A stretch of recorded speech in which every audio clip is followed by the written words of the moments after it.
Começou em Belém a Conferência do Clima das Nações Unidas.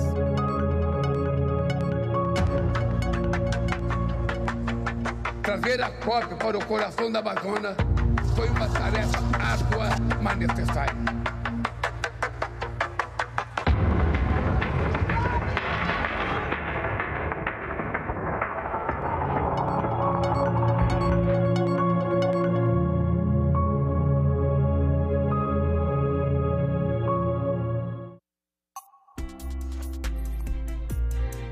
Olá, muito boa noite, sejam todos bem-vindos a mais uma edição especialíssima do Cidades e Soluções ao Vivaço, direto de Belém do Pará, a capital oficial do Brasil nesses dias de COP30, a capital mundial do clima. Falamos direto do Centro Cultural do Banco da Amazônia, que hospeda uma linda exposição sobre o anormal do clima. Curadoria sabe de quem? Se você já ouviu falar daquele diretor de cinema Fernando Meirelles, conhece? Ele que é um ambientalista e é reconhecido mundialmente pelos talentos na sétima arte e também curadoria do Cláudio Ângelo, do Observatório do Clima. A gente está no meio da COP30. É um momento em que as negociações seguem fervendo e a gente quer entender aonde isso vai dar, o que já pode ser considerado sucesso, o que já significa risco de problemas à frente e por isso montamos um timaço aqui para fazer essa leitura desse momento da COP30.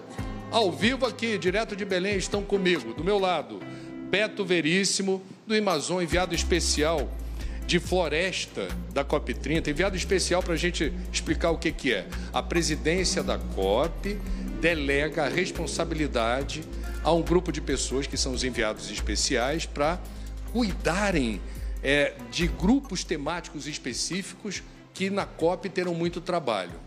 O Beto está à frente do grupo de floresta. Ao lado dele, aqui à minha esquerda, Marina Grossi, do CEBED, Conselho Empresarial Brasileiro para o Desenvolvimento Sustentável, enviada especial do setor privado na COP30. Se financiamento é um problema, a gente tem uma boa fonte aqui para saber se o dinheiro sai ou não sai. E também agradeço aqui a participação do Raoni Rajão, coordenador do Centro Tecnológico de Modelagem Ambiental da Universidade Federal de Minas Gerais.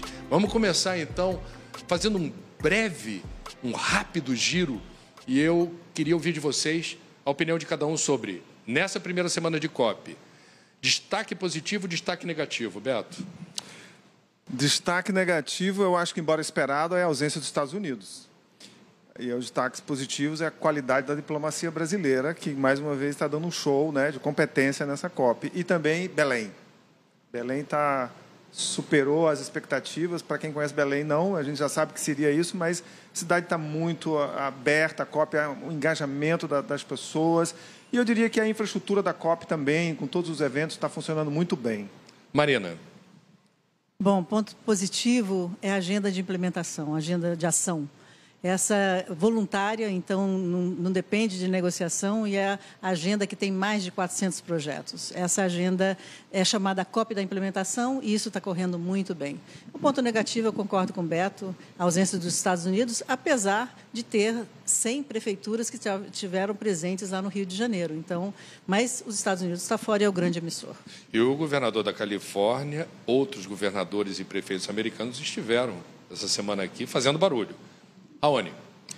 Ponto positivo, o Fundo Floresta Tropical para Sempre, que já mobilizou 5 bilhões de dólares, né, um valor realmente nunca se viu, um valor tão significativo para a proteção das florestas, não só no Brasil, mas no mundo, e foi uma ideia do Brasil, né, convencendo aí, né, não só os países tropicais, mas também os países doadores. Ponto negativo, temos aí alguns países já buscando bloquear alguns elementos da negociação. Por exemplo, o Paraguai dizendo que desmatamento e expansão da fronteira agrícola não tem nada a ver e pedindo para tirar do texto. Rússia contra precificação de carbono, mas, enfim, a gente sempre tem aí os mocinhos e os mauzinhos do debate. É curioso que ninguém falou, eu daria, se eu fosse entrevistado, eu falaria o mapa do caminho. E eu quero ouvir a opinião de vocês, porque esse foi um assunto catalisador das atenções dentro e fora da COP, porque colocou num país que está investindo muito em novas jazidas exploratórias de petróleo Eu diria que, nesse sentido, o Brasil foi não só surpreendente, mas ousado, dizendo assim, temos que discutir, vou reproduzir as aspas do presidente Lula, que falou isso 3 vezes em 3 dias. Precisamos nos livrar da dependência dos combustíveis fósseis. Para isso é preciso mapas do caminho. É fácil falar, é difícil fazer. Muita oposição. A gente consegue sair de Belém com algo mais concreto nesse sentido? Quem começa? Bom, eu acho que tem grandes inovações aí. Então, você tem isso que o Raoni acabou de falar, né, da TFFF, que é uma sigla que significa que você dá recurso para a floresta ficar em pé, os países manterem suas florestas em pé. Então, isso ajuda financiamento. Você tem uma outra coisa que é muito importante na área de financiamento, que é uma bandeira que a gente sempre colocou, que é você ter o mercado de carbono. Então, isso que foi decidido há 2 COPs atrás, há 2 anos atrás, você tem o governo falando assim, olha, nós não só votamos o nosso mercado de carbono interno, mas a gente quer começar nessa COP a convencer os outros a fazerem isso. E 10 países, mais União Europeia, já parecem convencidos de entrar nessa ideia. Então, o que significa isso? Significa que você antecipa uma coisa muito importante, que é você pôr preço na emissão de CO2, na emissão dos gases de efeito estufa. Por que isso é importante? Porque tudo é balela se você não colocar preço. Se você não coloca preço, você está estimulando.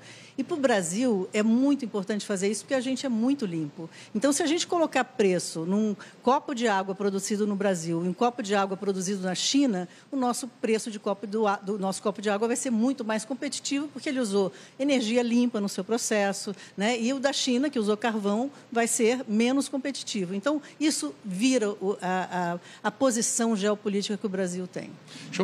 Já que você falou da China, deixa eu encaixar. Uma boa notícia da semana, gente, foi que a China, Carbon Brief, foi a organização que fez a medição, durante 1 ano e meio, 18 meses, naquela curva ascendente de emissão de gases de estufa pela queima, principalmente de carvão mineral, eles conseguiram estabilizar, tem um platô gráfico assim, de não aumentar emissões. A China, que não contribuiu até aqui para o Fundo Floresta Tropical para sempre, acharia uma boa ideia um mapa do caminho para a gente ter mais para frente os pontos cardeais do que seria nos livrarmos dos combustíveis fósseis. Qual é a questão do combustível fóssil? 75% das emissões de gás estufa, que causam esse alvoroço chamado crise climática, tem origem na queima de carvão mineral, petróleo e gás. E a China nessa história?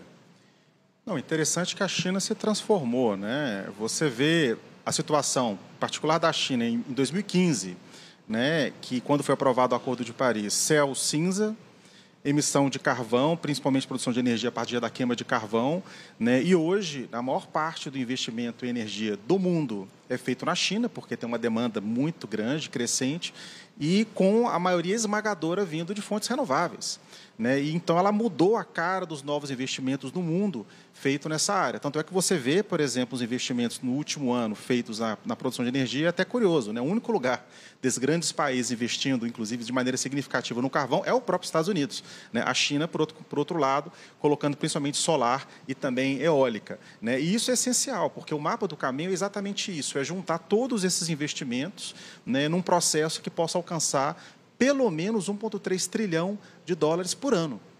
Deixa eu só entrar um pouquinho no que a Raoni falou, porque a China, e eu me lembro quando eu era negociadora em clima, a China era o patinho feio. Ela falava assim, ninguém vai cobrar nada da China, a China está em desenvolvimento, o país em desenvolvimento, ninguém pode cobrar nada. E, de repente, ela juntou mudança do clima como um bom negócio. A China hoje é a grande provedora de painel solar, de eólico. Então, assim, ela juntou as duas coisas. Para ela é um grande negócio. E aí eu acho que a gente vai no ponto das empresas também. Hoje, sustentabilidade é muito, para as empresas, sinônimo de competitividade. E a China é um exemplo claro disso no mundo inteiro.